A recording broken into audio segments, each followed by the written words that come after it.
Hello everyone, Chris Guthrie here, host of the Sellercast podcast. And today's episode, we're speaking with Jake, who has sold over $50,000 in his very first month selling on Amazon, which I think is a great start.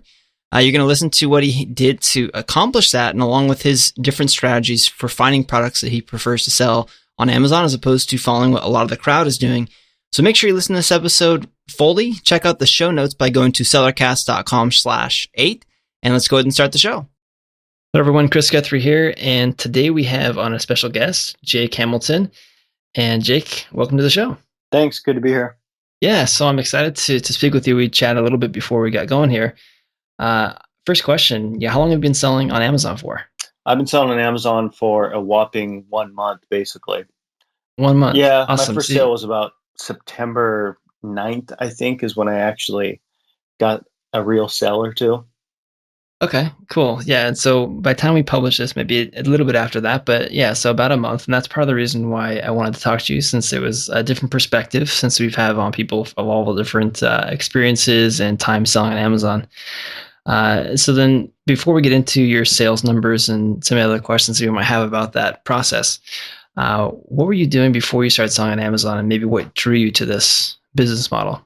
Well, I have another company. It's a services business, and I do telecommunication work on the real estate side, leasing and zoning for mostly special events right now. It's a real specific niche. It's kind of cool though, because I do Major League Baseball, NFL, college football, special concerts and things. I set up the real estate side of these temporary cell sites for various clients. And that's my main gig right now, but I also do some other similar work, conditional use permits for telecommunications. And I have a couple part-time employees, and it's actually a pretty good gig now because I'm been at it a couple years solo, and I'm able to choose my clients more, which I think is vital to freeing up free time and being profitable.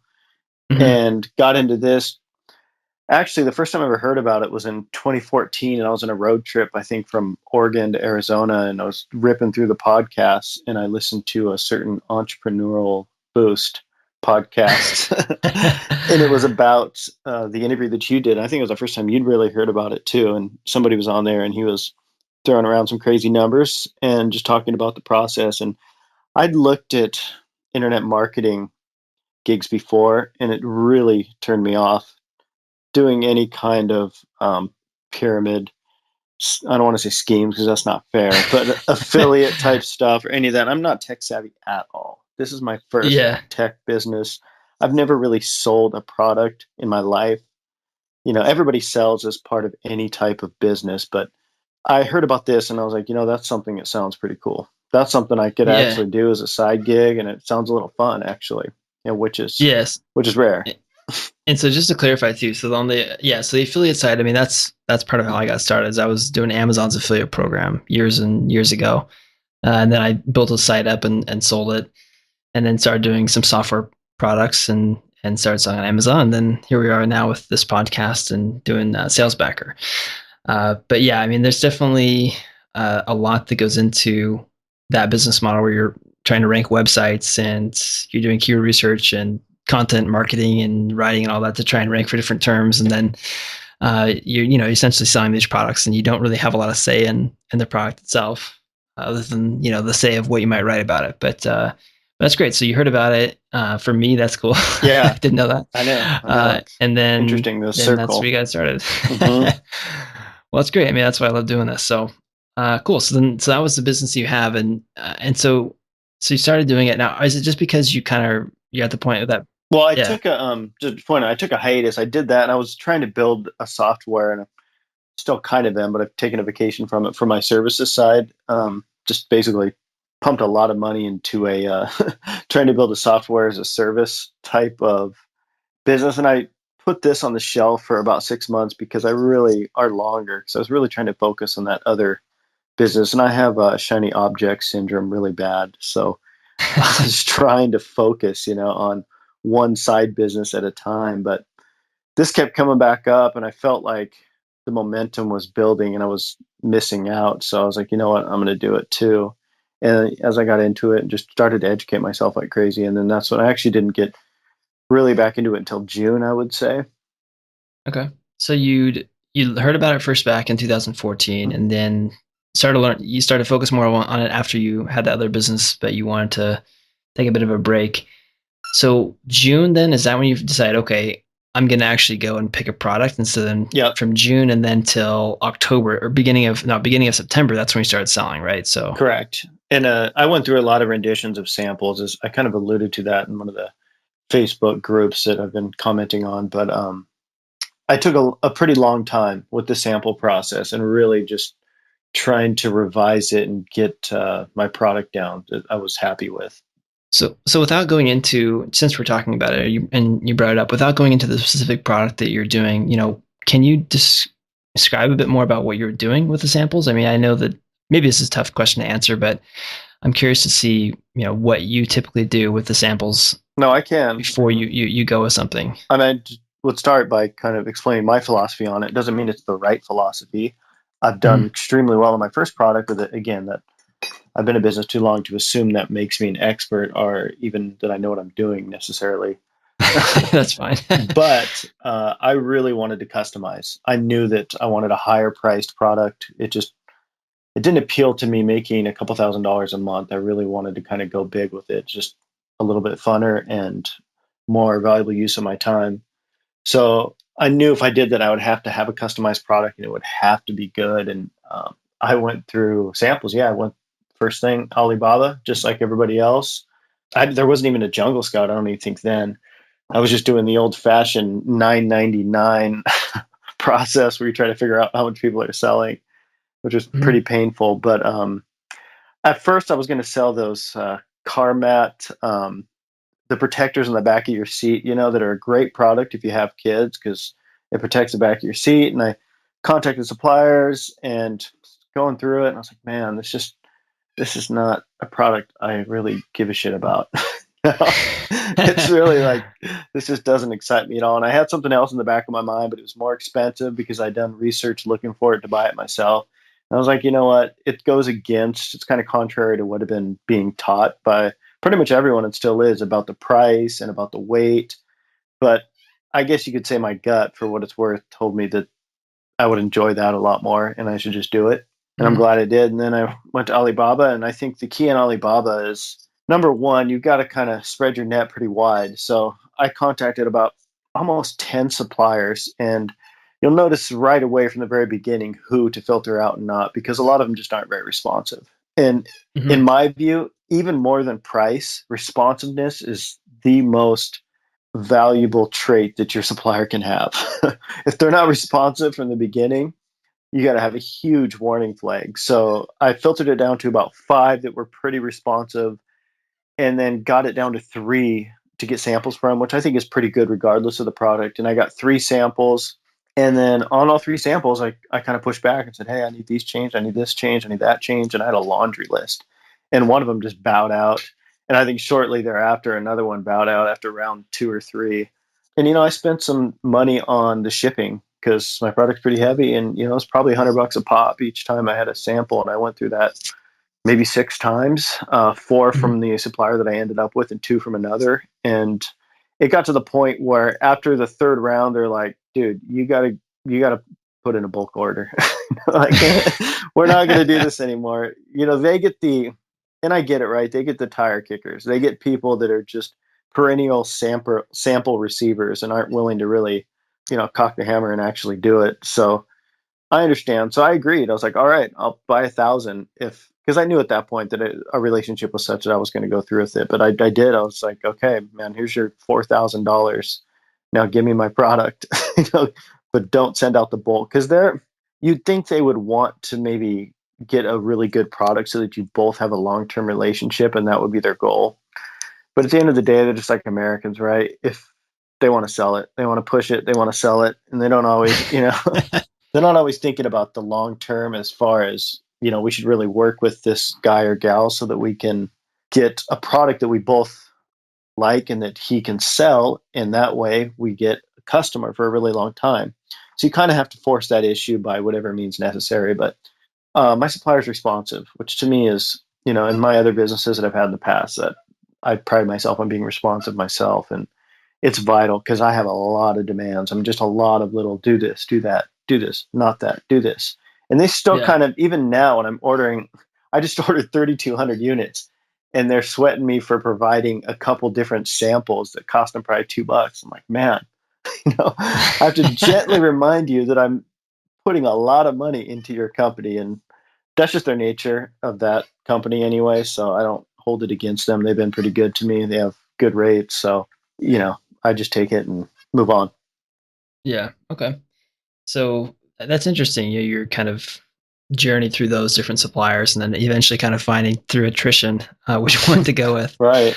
And even to your strategy, I mean, I mentioned this before that is common advice, right? You hear a common price range, 15 to $50 or whatever it may be, light enough to airship, and not too heavy.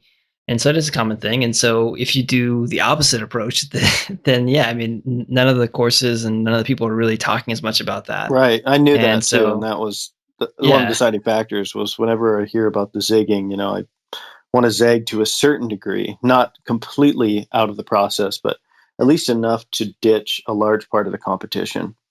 yeah, I really like that. That's cool. And so $4,000 for your first 1,000 units, so $4 a unit price, and then you had That was there's just a the little bit. deposit. Yeah, yeah. Oh, okay, That was just the okay. like the 40% or 30%. Can you share a rough range of where your sale price would fall into, just to give it Yeah, it's okay, $55. that's good. So it's over $50, Yeah. which is again below that kind of cutoff we talked about. But cool. So then, all right. So let me come back to some of these other questions I had for you. So again, you have this other business that's your core moneymaker, your Hmm. cash cow, I guess you could say. Part-time employees to help you out with it. How much time are you spending on your Amazon business every week now? Probably it depends. I usually when I'm in stock, which is not now, I'm spending about an hour and a half a day, and a lot of that's by choice, just because I enjoy it more. And it's you're going back to that slot machine, seeing how many sales you made, and you know, and I choose to Yeah. in-house customer service for me and my product. I wouldn't have it any other way. Like I pride myself on over-the-top, super customer service. They can ask me a question, and I'm like, free refund. And they're like, well, I don't even want a refund. I'm like, no, you got a refund. And I've literally, I mean, I totally. Somebody has any issues, and I've had a lot of them.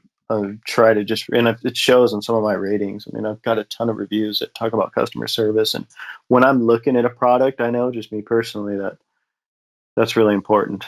Is making sure that Yeah, seeing good ratings about customer service is something I certainly value as a consumer and want to repeat that as a seller.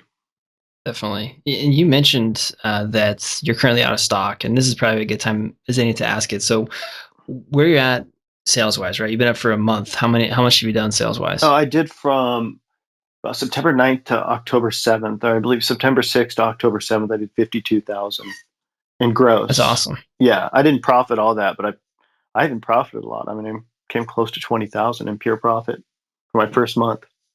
Fantastic. And so then now, you mentioned earlier you're doing a 3,200 unit order, I Yeah, believe. that's right. Yeah, so 3,200 unit order, and then are you now looking at like adding additional products to your line to try and kind of use the bicycle spoke strategy, I suppose you could say, where you're going out into other things in the same niche? Yeah, but I mean, I really love variations.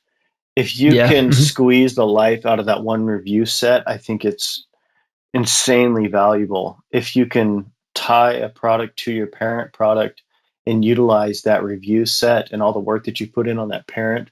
So I have, I think it's 4 or 5 variations right now, and I'm going to push it all the way to like 12 different variations for that one product. And really, Yeah, no, I was gonna say that's interesting because I mean I definitely agree that variations can help add quite a bit of sales. But then do you think it comes a point where you add so many that people get to the page and they think, so many choices they don't know what to do, right? Because you think about, I think of it from the software standpoint where, you have too many pricing plans and then people just don't, yeah, they're like, okay, I don't know, right? Have you thought about that, or is it maybe it's not a concern? I have, I'm not but sure if you're competition with here. my particular product, you're either it works or it doesn't, based Mhm. on like sizing and coloring. It either is going to work or it's not. So I'm just trying to cast Okay. that net as large as possible so that I don't leave sales behind. And sorry to interrupt. I was going to say, I think that then that the fact that you mentioned sizes and colors, then that definitely can add up quickly to have so many variations. Right. And I have another product in the works right now also that I'm working on at the same time because my process takes so many different revisions of when I get the sample and then I'm completely just hacking it down. I mean, my process, I didn't really go into it further, but I think has some value to folks. I mean, I really look at the negative reviews and I just keep a note sheet just on soft copy right on my phone and one of the notes. Whenever I'm looking at negative reviews, I'm making notes, and I'll make 20, 30 notes from the negative reviews of themes that I pick up of, what I want to see. And then when I get the sample, I'll start going through that, start hacking it down and seeing which one of those I can cure and really just try to push it with the supplier, try to get those. And for me, if it costs me an extra $2 a unit when you're at the higher price points, I could care less. Sometimes Mhm. some of the manufacturers are trying to sell like, oh, that's going to be expensive. It's going to be 80 cents a unit. Like, well, I don't care. Yeah, I realize that. But in the grand scheme of things, if I'm charging, with this next product, I'll have an $80 product. It matters a little bit, but not really. For the amount of value that you get out of adding, turning that $9 product into a $13 product, you can have a product that's twice as good and it's, head and shoulders above your competition. So I Yeah. don't really mind spending on the manufacturing side. I can make up for it at scale by, packing containers full and really being efficient with my shipping. Yeah, definitely. Cool. So I mean, I know that even you mentioned before that you've been selling for not a lot of time, so you're not saying you're an expert or anything. And again, that's part of the reason why I wanted to have you on is because of the rapid success in such a short period of time. Some people they launch their product, they don't have success. Maybe they're Right. maybe they're trying to sell Garcinia Cambogia Yeah. for some reason with how many people are on there, or whatever it may be. If you're trying to What are sell some of that, then the you need to close up shop. I Yeah, I mean, definitely there's some products that if you're starting the game now, it's just not, don't bother unless you're trying to come in with like a massive war chest of capital to try and compete. But I still wouldn't right. I think it means wouldn't advise that. you're a lazy seller. I hate to say it, but if you're not willing to put in the time to really look at what's working and what's, in the future and what a good process would be and looking at, listening to your podcast, Scott Volker's got his podcast, Ryan Moran's got the Tribe, YouTube videos online, you can pick up a ton of value by seeing what's out there. And if you're in a course, if you're going through a course, you know, you should be learning some of these things that are going to help you in the product selection stage, which is a huge, huge stage. I hate saying that because I know how hung up people get on that stage, and that could be enough to, just completely walk away. But it is extremely important to really educate yourself before you choose a product because you can get Yeah. deep into the product selection. You could have it, your shipment on your way and you start to realize things like, oh man, this is way too competitive or this market is not nearly deep enough. There's just not enough demand. So let's talk a bit about that then. So you mentioned, product research. So you knew right away you wanted to go for something that was basically, to use your words, as opposed to zigging, you're zagging in terms of the way that you're picking your product. Did you know kind of right off the bat, I'm going to go for a category that's maybe not as popular, or I'm not even sure. I'm not Correct. sure what category you're in. Yeah. Okay. I don't want to say my category 'cause it's a pretty small one, but, I knew that I wanted to be not in a sub, a sub of a sub category. I'd rather get my dollars from individual units than for having to go for volume. Because anytime you have to Mhm. sustain, 100 units a day, when you hear that being thrown out, you're like, oh man, I don't care what category you're in. If you're doing 100 a day, you're going to have to do some serious maintenance to be able to keep those kind of sales up. I could be wrong about that, but I've done a lot of research on it and I've, seen a lot of videos and that seems to be the theme. So I wanted to go for a higher value product with larger margins instead to get my money that way. Yeah. Well, so then simply because you talked about how you went after a smaller category, we don't have to mention or anything, but uh, and I meant even before we talked about this, you said you researched maybe even too much. In your research, then, if you're giving advice to other beginner sellers, are there specific categories that you'd recommend that people should avoid? No, not necessarily. I mean, the one thing I would say, and I repeat to people all the time, I Facebook Messenger people when they ask me questions, and if you're just picking a product because you think it's going to make money, I mean, it's worked for some people, but I think that's a really terrible strategy. Like, you should, just like any principle of a successful business, in my opinion, and I think if you ask people generally in business, you really should know that product or have a need for that product, or like people always say, scratch your own itch. You should have Yeah. wanted to look for that product. And my philosophy in is that you should be starting a business and then using internet marketing and private labeling techniques to further that business. Not, you're going to do a private label business and the product selection is one stage in that. You know what I mean? Like, Yeah. I think it's more Yeah. important, even if all those times you said, man, it'd be cool if they had this for a product, or it'd be cool if you could do this to that product. I mean, that's kind of a good place to start, and then hit your research. It should be something that I think that you're familiar with, that you've ordered in the past. When you hear people talking about they're going to, get this special baby rattle that's, doesn't have any chemicals and it's clean. I'm like, well, do you have any babies? No. Well, dude, I don't know what Yeah. to tell you. Like, I definitely agree that the approach of having a personal interest or your own solving your own problem is definitely going to help you. And yeah, sure, there's always going to be examples of people that they just pick something because it makes money and they can succeed. But I think that, yeah, especially the market's pretty well developed now at this point in the game, right. and going with the approach that you have makes And sense. even if it's not that product, at least, like we talk about the avatar, your person that you're trying to sell to, and that you can sell Mhm. multiple products to, at least having that category be of interest to you. If you're a hiker, you love to be outside all the time, sports and outdoor would be a great category. You know what I mean? It's Yeah, pretty simplistic when it comes down to it. But I think, me personally, I think that's important, especially if you're in a higher priced item. I'm not going to touch anything under $40, really. I'm not going to say never, because I might, but that's certainly not my strategy. And I kind of got to have some interest or know the product.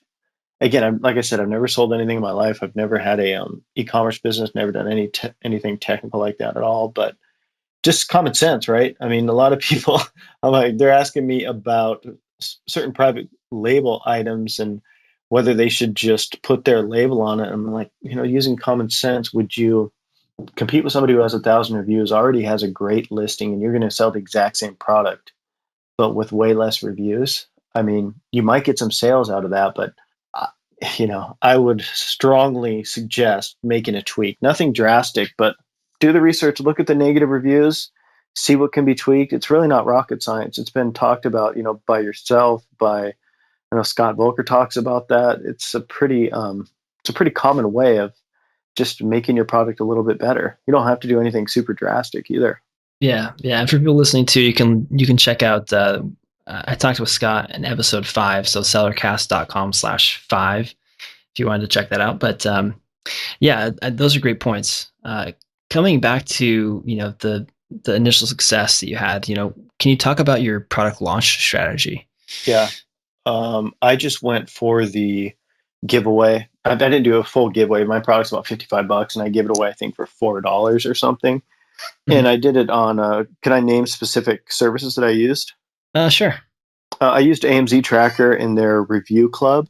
I can't speak for the business as a long-term need for that software service, because I haven't found any other need for it. But their review club is excellent, and they're professional reviewers. So once I got, we can talk about shipping too, because that's a big one. But once I got my product to the FBA centers and I got that notice, it was pretty amazing, because before I even did the giveaway, I was paying someone to do my listing. I paid Marketing Words, Karen Mhm. Thaxton. I paid her to do it after banging my head against the wall for days. I just paid her $300, and I think it was about that amount, and she did it for me, which was awesome. Before that though, it just said testing in my listing. I had one parent photo, and it just said testing, and I didn't even know my product had hit, and I was selling 2 a day. I didn't have a listing. That's when I was like, whoa, it's insane. Who would buy my product? I would never buy that. And I thought it might be competitors, but it happened for a couple days. So at that point, I was pretty confident that I was at least going to hit my 10 a day forecast. And then I did the friends and family thing, kind of hit them up, begged them for reviews. And then I did the AMZ tracker, and I gave away 100, a little less than 100 total. And I found that to be just way better. The friends and family thing, I don't even think you need to do it anymore. I mean, I had, Yeah. they helped me out and they did it, but there's a couple reasons. Like number one, they don't ever put the disclaimer in that they got it at a discount. And you Yeah. can't really ride people to, hey, can you add this disclaimer that you got it at a discount? Because then they'll put something that's not right anyway. Uh, it can be just a lot of shaking people down. When honestly, if you do the review clubs, they're trained reviewers. You can hand select them. You can see what their history of reviewing is and what ratings they give. And like for me, I really wanted video reviews. So I really kind of honed in on that and asked people like, "Hey, I'm giving you a huge discount, but I really want video reviews."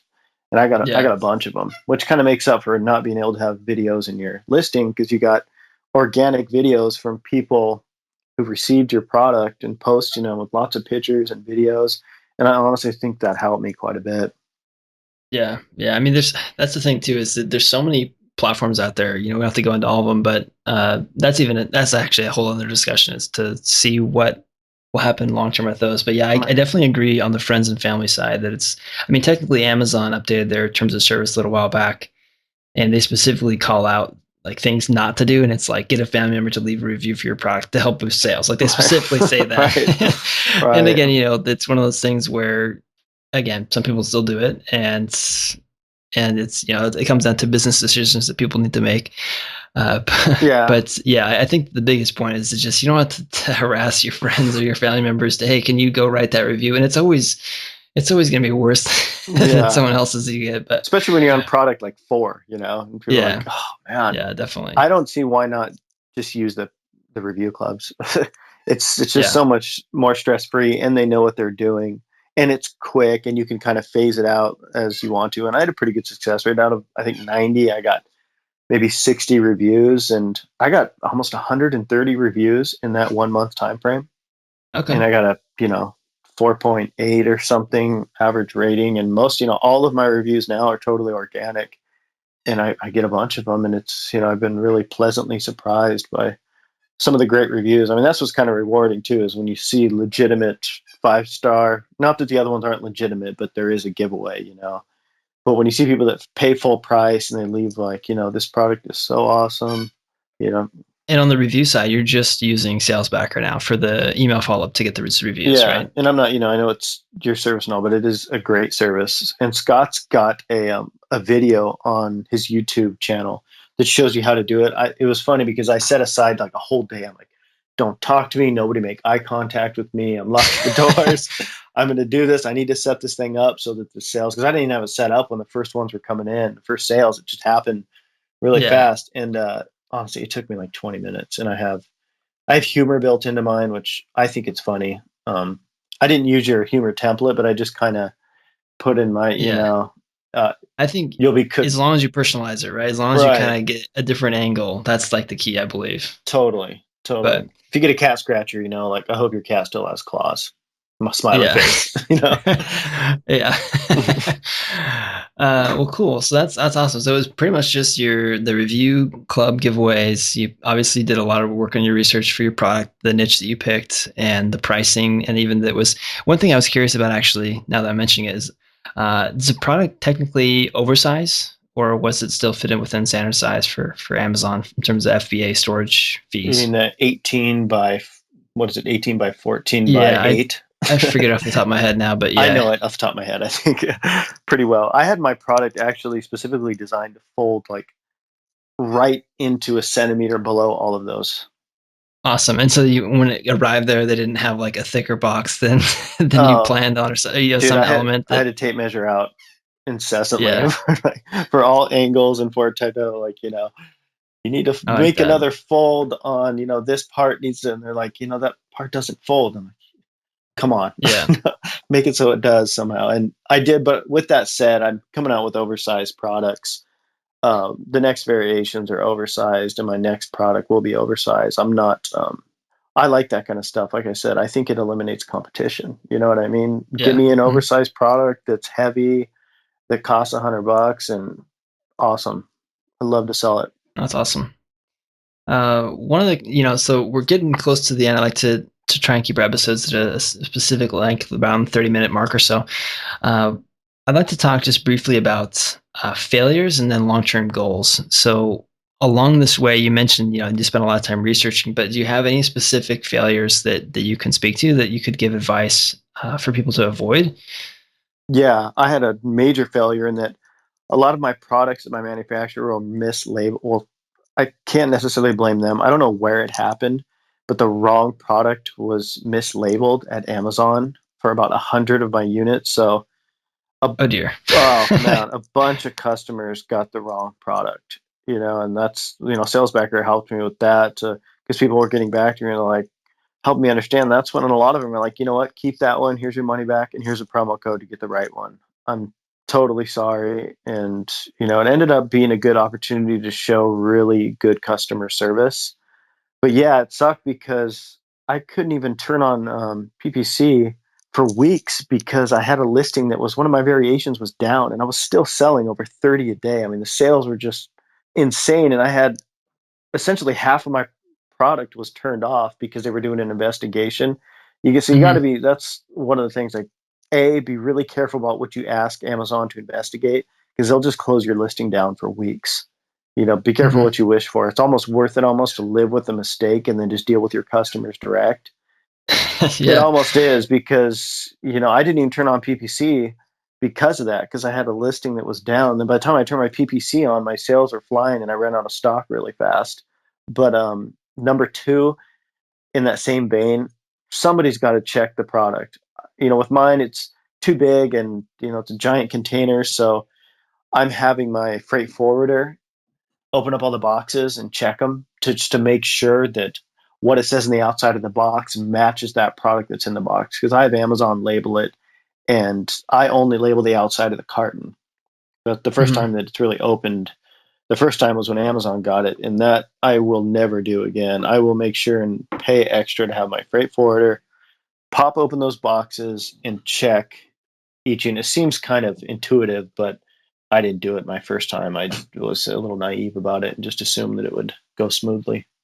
Yeah, and then you mentioned variation too. That's one thing I was curious about. And then let's switch over to long term. But so when you launched, was it two or three different variations you had? Four variations when I Okay, launched. four Yeah. variations. Okay, that was just curious about that. Okay, and then the final question is really just long term. What do you see for this business? Are you thinking about selling your other business and running full steam with this? Or are you going to try and I'm curious what your long term thoughts are for the business. Yeah, I've thought about it a lot. I'm definitely not getting out of my services business. That's kind of my professional job that I know a lot about. I've done for many years now, and it has allowed me to be more choosy with my clientele, which is really nice. It's kind of the 80-20 principle. Like, I really have been able to Definitely. get rid of a lot of the clients that were just causing me pain and not paying me very well.